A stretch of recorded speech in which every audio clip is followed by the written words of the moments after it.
The laughter came from Box 8. It was not loud laughter, not the kind that filled a room and demanded attention. It was the particular laughter of people who do not need to be discreet, a sound shaped by long confidence that the world tilts their way and will continue to do so. Cecily Warren heard it from her seat in the lower stalls, 3 rows back from the pit rail, and she did not look up. She had learned, in the 2 years since her father's death, that looking up at laughter was a form of invitation. She had arranged her shawl twice already. The 3rd time she touched it, she made herself stop, made her hands rest in her lap over her folded program, made herself attend to the stage where the musicians were still tuning. The shawl was her mother's, and it was pale blue, and there was a place near the left shoulder where it had been mended with a thread 2 shades lighter. She knew the mend was visible. She had known it when she left the house on Gower Street that evening, and she had worn the shawl regardless, because it was cold and because it was all she had that was not the gray wool she wore to the schoolroom every weekday of her life. "Do look," said a man's voice from above, from the direction of Box 8, and even then she did not look up. Even then she kept her eyes on the musicians. "Someone has sent a patchwork to the opera." The woman beside him laughed.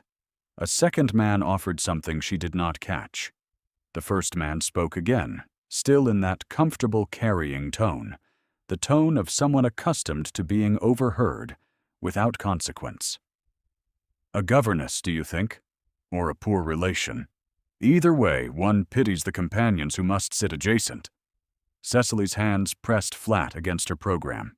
She was 24 years old, and she had sat in this house 11 times since her father first brought her, and she had not, in all 11 times, been the object of anyone's observation. She had been invisible, which was a kind of peace. She had preferred it. She did not look up. What she could not prevent was the small motion of the woman to her left, old Mrs. Fitch, who had served her father for 30 years, and who had come tonight as companion, and who now drew herself up in a way that was almost audible. "Do not," Cecily said, very quietly. Mrs. Fitch subsided. She pressed Cecily's hand once, fiercely, before she released it. In Box 7, directly across the curve of the tier, a man who had not laughed sat forward in his chair. She did not know his name yet. She did not know that he had arrived late, slipping into Box 7 with a sense of obligation and a headache, and that he had sat for a quarter hour in the dark, considering all the reasons he had not entered this building in 3 years. She did not know that he had looked at Box 8 first, the moment he sat down, in the way one cannot help looking at a wound. She did not know that what he had expected to find there was a closed and shrouded interior, the way he had closed and shrouded it in his memory, and that what he had found instead was Reginald Fairfax, and 2 companions and a bottle of wine, and that this had produced in him a particular cold discomfort he could not account for. She did not know any of this. She only knew that the laughter had stopped, and that the first violin had found its note, and that she could breathe again, carefully, through the remainder of the interval silence before the curtain rose. What she carried in the small reticule on her wrist was a folded document, its edges worn soft, its seal intact. It had been in her keeping for 2 years. She touched the reticule now, briefly, the way one touches a letter one does not intend to open in company. The orchestra played. Cecily listened. She did not permit herself to think about the laugh. Her father had loved this house the way some men love a church, with the specific devotion of someone who has found, in a particular place, the capacity to believe in something larger than himself. Frederick Warren had not been a wealthy man. He had been a solicitor's clerk for 23 years, careful and precise, and he had saved with the deliberateness of a man who knows that pleasure does not arrive without arrangement. The deed to Box 8 had been his great extravagance, purchased when Cecily was 3 years old, negotiated over 2 seasons of careful accumulation, and 1 fortunate year of good clients. He had brought her every season after that. Not every performance, not even most performances, but the ones that mattered, the ones he had circled in the program in his small, dense handwriting and presented to her over breakfast as if they were gifts, which they were. They had sat together in Box 8, and he had explained the music to her in intervals, leaning forward with his elbows on the velvet rail, his face opened by pleasure into something she saw nowhere else in his life. He had died in January, 2 winters past, of a fever that came on a Tuesday and carried him off by the Friday, and she had not been prepared for it, had not known it was possible to be so unprepared for a thing one had known was inevitable. The box, she had discovered 6 weeks after his death, was hers. His solicitor, a kind, tired man named Mr. Hartwell, had confirmed it. The deed had transferred cleanly to her by the terms of her father's will. She was, on paper, the holder of Box 8 at the Arden Theatre, Covent Garden, with all rights attendant thereto. What she had not been told until considerably later, in a letter from her cousin Gerald that combined the vocabulary of legal assistance with the texture of a threat, was that Gerald had already sublet the box. He had found a tenant, a wealthy man who had wanted a box for the season and had been willing to pay handsomely, and Gerald had signed the agreement on behalf of the estate before the estate had been properly settled, before anyone had confirmed that the deed did not pass to Gerald at all, but to Cecily. And he had pocketed the income and sent her a letter in which the sublet was presented as a completed kindness she ought to be grateful for. She had written back requesting the income. Gerald had written in return about the costs of estate administration and the difficulty of Cecily's situation and the good sense of letting sleeping dogs alone. She had not responded to that letter. She had placed the deed in the small reticule, and she had not surrendered it. She had come tonight on the last week of her father's subscription, which Gerald had also apparently not cancelled, because Cecily had continued to pay the annual fee herself from the narrow income of her governess position, paying it with a stubbornness that she did not examine closely, because she knew if she examined it, she would discover it was grief. The music filled the house. She let it. At the interval, the lights were raised and the house shifted into motion, conversations resuming at the volume of released breath, the movement of people into corridors and back. Cecily did not go to the corridor at intervals. She could not afford the refreshment on offer, and she saw no point in standing in a crowded hall to demonstrate her attendance. She sat and reread her program and waited. Mrs. Fitch, who had more stamina than her years suggested, stood. "I am going to find something warm to stand near," she said. "Come." Cecily began to say she would wait, and then she thought of the laughter from above, and she thought that sitting alone in her seat for 40 minutes while Mr. Fairfax and his companions moved freely about the building was a form of capitulation she had not agreed to. She stood.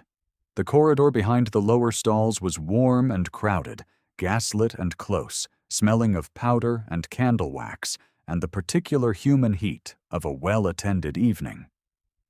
Cecily and Mrs. Fitch moved along its edge, not toward the refreshment table, but simply along the wall, because motion was better than stillness, and because Mrs. Fitch had spotted a brazier near the far door. She heard Lady Ashton before she saw her. "Do you see the shawl?"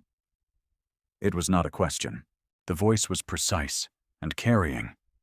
The voice of a woman who has never had to wonder whether she would be heard. "The patched shawl there, the blue. I cannot decide whether it is poverty or impudence." "Perhaps both," said a younger woman lightly. "In either case, rather astonishing. Who attends the opera in a mended shawl?" Cecily kept walking. She kept her face arranged and her pace even, and she kept walking. And behind her, she heard Mrs. Fitch make a sound that was not quite a word. She did not know that the man who had been standing 3 feet behind Lady Ashton had gone very still. He had come to the corridor, Edmund Holt, Viscount Ashton, because his mother had wanted company, and because Portia Crane had smiled at him across Box 7 in a way that told him very clearly that she expected conversation and that the conversation would be managed, and he had needed 2 minutes of air. He had been standing near the wall with his wine untouched when his mother's voice had reached him, and he had watched the woman in the blue shawl move past without looking at his mother, without breaking her step. With a composure that cost something, he could see it costing her. He could see it in the small controlled set of her shoulders and the way she did not let her chin drop. What happened next, he would not afterward be able to say, was entirely accidental. Cecily's reticule caught on the edge of a wall bracket, and the cord gave, and the small bag fell, and everything it contained scattered across the corridor floor. Her program, 2 coins, a folded handkerchief, and the document. He was closer than anyone else. He crouched before she could and gathered the program, the coins, the handkerchief, and he picked up the document last, and he did not open it. He held it out to her without opening it. She took it quickly. She was already refolding it when he looked at the outside of it, at the address printed there in old formal type. Box 8, Arden Theatre, Covent Garden, and below that a name. Warren, and below the name, by right of ownership and deed of transfer. He stood. She was already thanking him with her eyes down, the document pressed against her palm, the reticule retrieved from the floor by Mrs. Fitch, who had returned to her side. "You are Miss Warren," he said. It was not quite a question. She looked up. He had a face that was serious and unreadable and not unhandsome, and he was looking at her with an attention that was specific and strange, as though she were not the anonymous woman in the patched shawl that the rest of this corridor saw, but a particular person he had expected to encounter and had only now found. "I am," she said carefully. He said nothing for a moment. Then he said, "Stay through the second act. The third movement of the overture in the second half is the best thing performed this season." He paused. "Do not leave before it ends." She had no particular reason to follow this instruction. She followed it. She walked back to her seat with Mrs. Fitch at her elbow and the document pressed against her palm and her face composed in exactly the way she had composed it, walking past Lady Ashton, which was the careful composure of a woman who has decided that composure is the only currency she can spend without running short. She sat. She opened her program. The paper rattled slightly, and she smoothed it flat. Mrs. Fitch sat beside her and said nothing, which was its own kind of language. He had spoken to her with an attention she did not know what to do with. Not the attention of the corridor, not the attention that assessed the shawl and found it lacking, but something directed and particular, the way one looks at a known person rather than an observed stranger. He had known her name before she said it. He had held the document and not opened it. He had returned it to her without question and without commentary, and then he had issued an instruction about the third movement in the voice of a man who assumes his instructions will be followed, not because he is accustomed to obedience, but because he believes the instruction is worth following.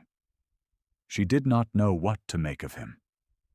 She thought about the face, serious and still, and the way his gaze had moved between the document and her face, with something she might have called recognition if she had expected to be recognized by anyone in this building tonight. The lights dimmed. The second act began. He had not intended to speak to her again.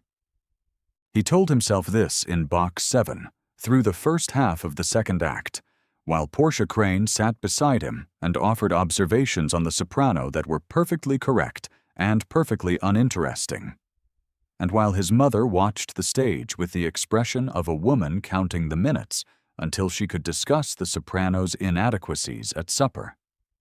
He told himself he had been briefly curious, nothing more, that the conjunction of the document's address and the woman's composure in that corridor had produced a momentary question he had answered to his satisfaction. He looked at Box 8. Fairfax was leaning toward one of his companions, laughing again, and his hand was on the velvet rail, the same velvet rail that had been worn smooth under Eleanor's gloves in the 3 seasons she had sat there before him. Something settled in Edmund's chest that was not precisely grief and not precisely anger, but occupied the space where both had lived. He found himself thinking of the way a person holds something they intend to protect. He had seen Cecily Warne press that document against her palm in the corridor. He had seen her face go careful and composed when his mother's voice reached her. He had seen her not look. He had understood, watching her not look, that not looking was a form of discipline she practiced with the regularity of breathing. His wife had not been required to practice such discipline. He had loved Eleanor. He had loved her with the straightforward confidence of a man who had never considered that love might not be sufficient protection against the ordinary failures of his own judgment. She had asked in the 7th month to go to the country. The air in London, she had said. The house in the country was quieter, and she was tired, and she wanted quiet. He had had obligations in the city. He had asked her to wait 2 weeks, and she had waited. And the baby had come 6 weeks early while they were still in London. And neither of them had survived it. He had not been in this building in 3 years. He looked at Box 8, and he thought about the document he had held for 15 seconds in a crowded corridor, and he thought about Mr. Hartwell, who was in fact somewhere in this building tonight, because Edmund had asked him to come specifically to address the question of the tier renovation and the question of the adjacent box's current deed holder, and who was therefore in possession of all the information Edmund did not yet quite have in order. He stood. Miss Crane looked at him with polite surprise. His mother did not look at him at all, which meant she had been expecting it. "I will return," he said. In the lower stalls, Cecily sat and listened to the music and tried not to think about the Viscount's instruction and the fact that she was following it. The 3rd movement began. She had to admit it was something she lacked a word for. She corrected herself. It was simply very fine. He found her in the interval before the 2nd act's close, in the narrow passage near the coat room, crouched over a woman who had fainted. She had not caused the woman to faint. What had happened, he pieced together from the position of the bodies and the small gathered crowd of useless witnesses, was that a young woman, perhaps 17, in a white gown that was a season or 2 behind the fashion, had come over faint in the heat and crowd, and had sat down on the floor in the way of someone who has not planned to sit down and is doing it regardless. Cecily was beside her. She had the young woman's hand in both of hers, and she was speaking to her in a low, even voice. And someone had produced a glass of water from somewhere, and Cecily was holding it steady while the girl drank, and the girl was crying. Quietly, in the manner of someone who is embarrassed to be crying. "You are doing very well," Cecily said. "There is no hurry. The act does not begin for another 8 minutes." "I do not know 8 minutes from 8 hours," the girl said, between slow, careful breaths. "Then I will count them. Breathe with me." He stood at the edge of the small gathered crowd and watched. He had been on his way to the refreshment table on a pretext he had not fully worked out, and he had seen the small disturbance and had moved toward it in the instinct of a man who assumes a problem requires his management. And he had arrived to find that the problem was already being managed and that his management was not required. She did not look up. She was entirely occupied with the girl. with the counting of the breaths, with the careful business of helping a stranger through a difficult moment in a public corridor, in the way that required no audience and expected no credit. The crowd dispersed. The girl recovered. A footman appeared and was directed quietly by Cecily to find the girl's companion, who was located within 2 minutes and who arrived in a state of agitation that Cecily soothed with 3 sentences, each precise and calm. The girl was taken out to a chair near the door. Cecily stood and smoothed her shawl, the mended shoulder, and turned, and found him standing in the corridor. She looked at him without expression.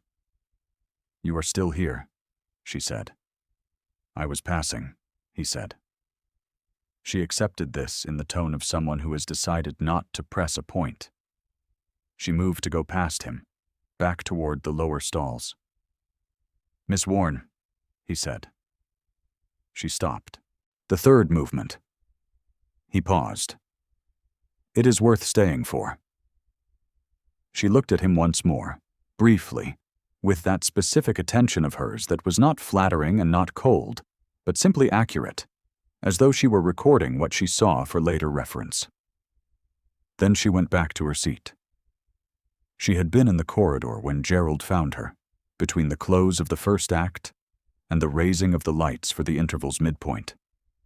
And she had turned from the brazier where Mrs. Fitch was warming her hands and found him there, Gerald Warren, 42 years old, and confident in the manner of a man who is accustomed to being the largest obstacle in a small room. He said her name, the way one names a problem. "Cecily." He looked at her shawl. He looked at it in the deliberate way of someone making a point with their eyes. "I expected you would have given up the subscription by now. It cannot be practical on a governess's income." "Good evening, Gerald," she said. I had hoped we might speak." "About the matter of the box." "I believe we have corresponded about the matter of the box." "Correspondence," Gerald said, "is not the same as resolution."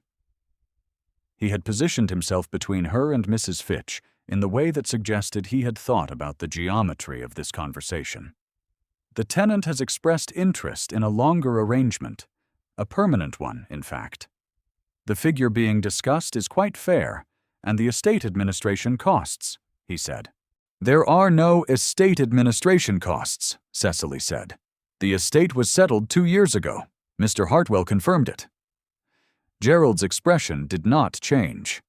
"There are ongoing considerations. If you mean the income from the subletting, which is owed to me, yes. I am aware of the ongoing considerations." Something in his face shifted into something that was not quite anger, but was adjacent to it. The expression of a man who is accustomed to women of limited means being more pliable than this one is being. "You are making difficulty," he said, and his voice had dropped, "for a thing that will only become more difficult the longer you hold it. A woman in your position, Cecily, with a patched shawl and a governess wage, does not hold a theater box by deed and expect the world to observe the distinction. You are embarrassing yourself." Mrs. Fitch made a sound. "My father named me," Cecily said. Her voice was even. She was surprised to find it even. "He named me in the deed and in the will and before Mr. Hartwell and in the subscription records and in every document that pertains to that box. Not you. My father." Gerald looked at her for a moment. Then he said, in the tone of someone closing a door, "Come and speak to me sensibly when you are ready." And he walked away. And Cecily stood very still and waited until he had gone, before she let herself feel the cold that was coming from somewhere inside, rather than from the room. Mrs. Fitch was at her side immediately. "The document," she said. "Show me." Cecily opened her reticule and showed her the deed, and Mrs. Fitch looked at it and pressed her lips together, and then said, with great restraint. "I have the copy. In my own reticule. He cannot touch it." "I know," Cecily said. "You were very good," Mrs. Fitch said. "You did not raise your voice." "No. Your father would have been pleased." Cecily folded the deed carefully and replaced it, and closed the reticule.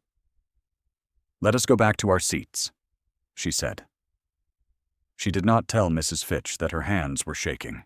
She clasped them together, walking back, and she listened to her own feet on the floor, one step and then the next, and she thought about the third movement, because the Viscount had told her to stay for it, and she intended to stay for it because she had decided to be stubborn about at least one thing this evening, and this was the thing she had chosen.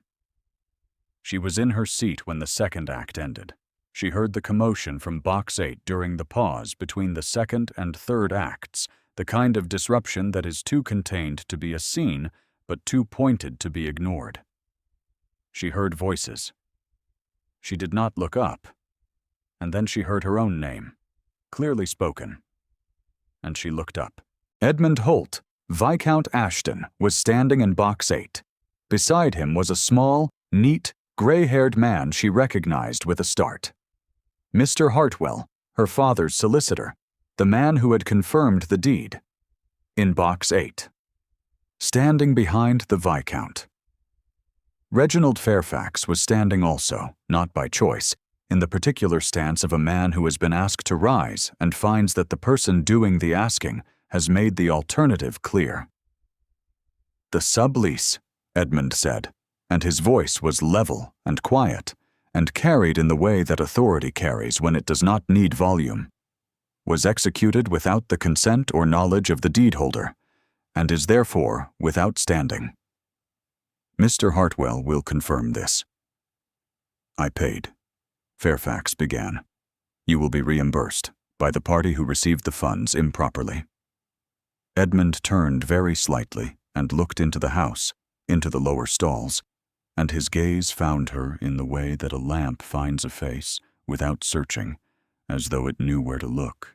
"This box belongs to Miss Warne," he said. "She stays. You leave." The house had gone the particular quiet of a space in which everyone has heard something, but no one is willing to be the first to acknowledge it. From Box 7, directly across, Lady Ashton had gone very still. Miss Crane had turned in her chair, her face arranged in an expression of careful, neutral attention that was itself a kind of acknowledgement. In the boxes above and below, heads had turned in the way heads turn when the sound of a public declaration reaches them at the frequency of consequence, and the orchestra pit below had fallen entirely silent, the musicians attending to something that was not their business and was nonetheless unmistakably interesting. Fairfax stood for a moment in the specific way of a man who has understood that he must leave, but has not yet decided whether to do so with grace or without it. One of his companions had already reached for a coat. The second was looking at her shoes.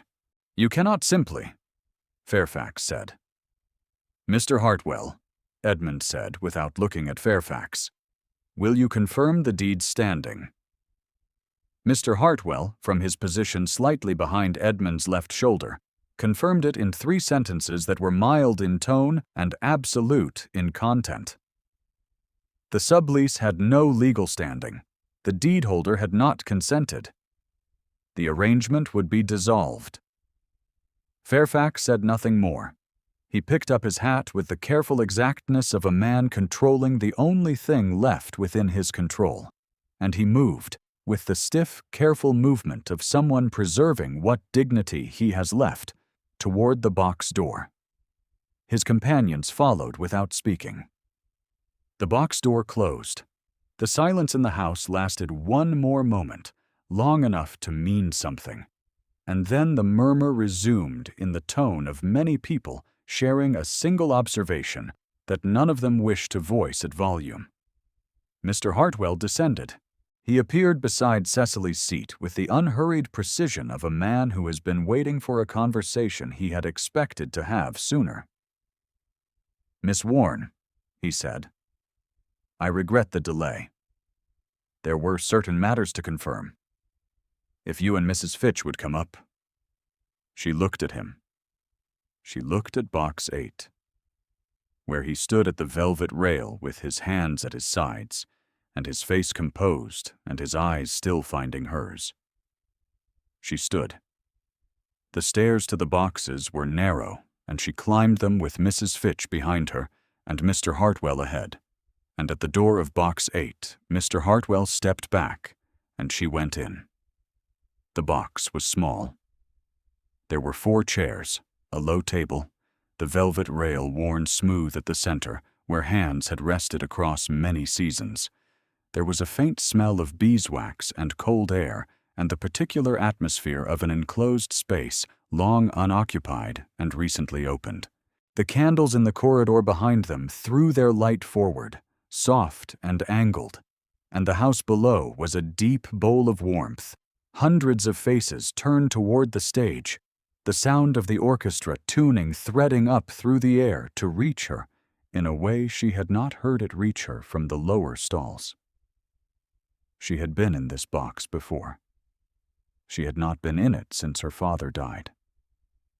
She put her hands on the rail and felt the velvet under her gloves and stood still, letting the room settle around her, letting herself believe that she was standing in a place that was hers, and had always been hers, and would remain so. He stood behind her. Not beside her yet, not at the rail a few feet back, and she was aware of exactly where he was, in the way she had been aware of him all evening. The body's quiet register of a particular presence in a room, the knowledge of a specific person's proximity, that has no name, but is not ambiguous. Mr. Hartwell had the legal question already prepared, he said after a moment. His voice was low enough not to carry into the house. I had asked him here to discuss the renovation, the adjacent box. He had already confirmed who held the deed. You did not know, she said, when you picked up the document. No. A pause. I knew when I read the address. She was quiet. Below them, the orchestra was settling. She could feel the warmth of the house rising, the collective breath of several hundred people in a candlelit room. And she thought about her father crouching forward over this same rail, his elbows on the velvet, explaining the structure of the second act to a 7-year-old who had fallen asleep in the first. She thought about how he had not woken her. He had let her sleep, and he had watched the performance. And later he had described it to her in exact detail, as though her having missed it was no reason she should not know what she had missed. She looked at him then. He was looking at the stage, where the orchestra was assembling. And his profile in the soft corridor light was the profile of a man who has made a decision and is aware of its weight and is not retreating from it. Why? She said. He was quiet for long enough that she thought he would not answer.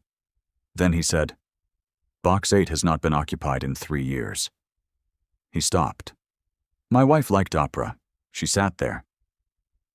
Another pause, and it held something in it.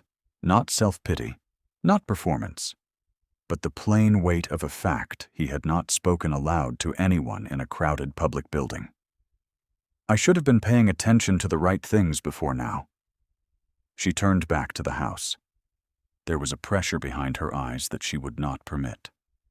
She pressed it down with the same discipline she had applied to the laughter from above, to Lady Ashton's voice in the corridor, to Gerald's face in the passage. She had enough practice at this. My father built the subscription from 23 years of careful saving, she said. He used to say that Box 8 had the finest angle for the strings. She paused.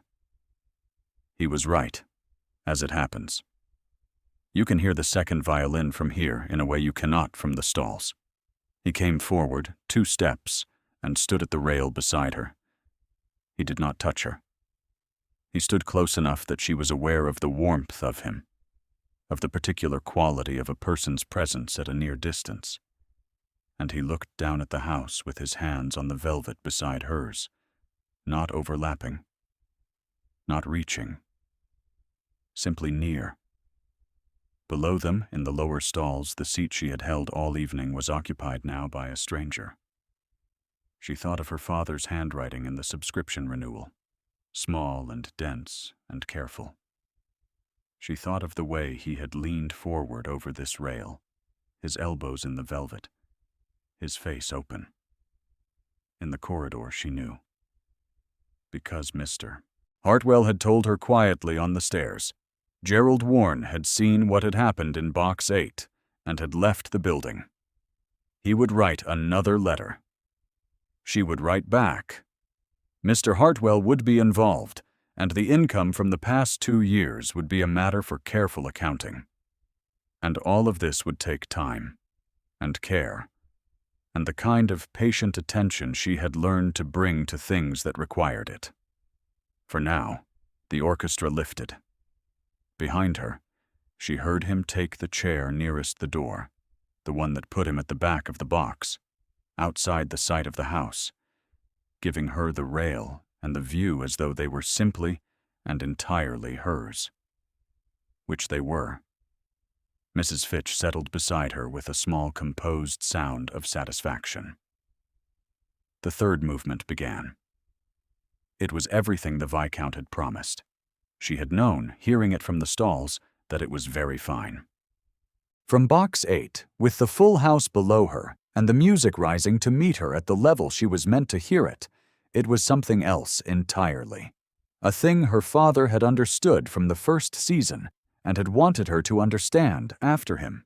She pressed her gloved hand against the velvet rail and felt it, old and worn and smooth, and she thought, I am not leaving. If any of you have ever loved something you were told was not worth claiming, leave a word below. This story is for you. The weeks that followed were not without difficulty. Gerald wrote twice, as she had expected. Mr. Hartwell replied on her behalf. The income from the unlawful subletting was confirmed, and a figure was agreed, and Gerald signed the agreement with the signature of a man who intends to be aggrieved about it for a considerable period. Miss Crane was seen in November at a musicale in Hanover Square with a young baronet who seemed gratifyingly attentive. Lady Ashton was not encountered again at the opera, as Lady Ashton had transferred her custom to a rival house, which suited everyone well enough. He called on her in Gower Street on a Tuesday, with Mrs. Fitch present, and on a Thursday, and on the following Wednesday. Mrs. Fitch produced tea on each occasion with the expression of a woman who has decided to be pleased about something and will not be talked out of it. The drawing room on Gower Street was small, and the furniture was modest, and one of the legs on the low table near the window was slightly shorter than the others, which meant that any cup placed on its right side had to be watched. He noticed the table on the second visit, and thereafter placed his cup on the left side without comment. Cecily noticed that he noticed. He brought on the Wednesday a program from the Arden's autumn season, the new subscription list already prepared, Box 8's renewal marked in the margin in the small dense handwriting of the subscription office. He said nothing about the program. He placed it on the table, and then he sat in the chair she indicated and drank the tea Mrs. Fitch produced and spoke of the renovation and of Mr. Hartwell's satisfaction with the deed's confirmation and of one or two other matters that were not the program at all. When he left that afternoon, the light through the window was already going, the gray October afternoon settling into an early dusk. She stood in the drawing room and listened to the front door close and the step on the pavement outside and the diminishing sound of his departure. And then she took the program from the table and held it and looked at the marked renewal. She thought about how a person demonstrates a thing without saying it, how a man who speaks in precise, quiet sentences makes his meaning known without requiring her to misunderstand him. She thought about his hand on the velvet rail beside hers, not overlapping, not reaching, simply near. She renewed the subscription. He came to the box in December, the first full month of the new season, and the house was warm below them, and snow was falling outside on the Covent Garden street in the soft, deliberate way that suggests an evening prepared itself for a particular occasion. She had placed the deed, finally, on the small shelf in the ante-room behind the box, the inner room where her father had kept his program copies and his penciled notes, the room that smelled of beeswax and old paper, and the specific piece of a place that has been cared for by the same hands across many years. The deed sat on the shelf without ceremony, without a case or a frame, simply there, the way a thing sits when it is home. She was standing at the velvet rail when Edmund came in. He stopped in the doorway of the box and looked at her. She heard him stop. The sound of the house below them was the sound of an audience settling, that particular collective shifting, programs opening, voices dropping toward the expectant hush that precedes the first note. He said quietly, "Cecily." It was the first time he had used her given name. She had known, listening to the care with which he had continued to say Miss Warne across weeks of Tuesday and Thursday and Wednesday afternoons, that the first time he said it, it would not be casual. She had known it would mean something they had both been waiting for him to say, in the exact manner and moment he chose to say it. She turned. He crossed the box in 3 steps, and he was careful and deliberate. And his hand found hers on the rail, his fingers over her glove, and he did not say anything more, because he did not need to. She looked up at him. His face in the candlelight from the corridor was not unreadable. It was simply very still, in the way of a man who has waited as long as he is willing to wait, and has arrived, and who is content to let the arriving speak for itself.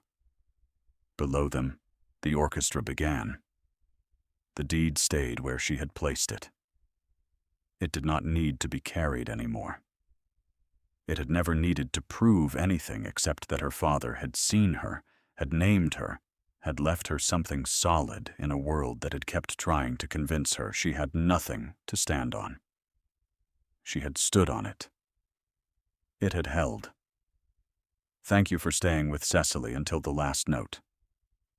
If her story moved you, leave a comment with the moment that stayed with you.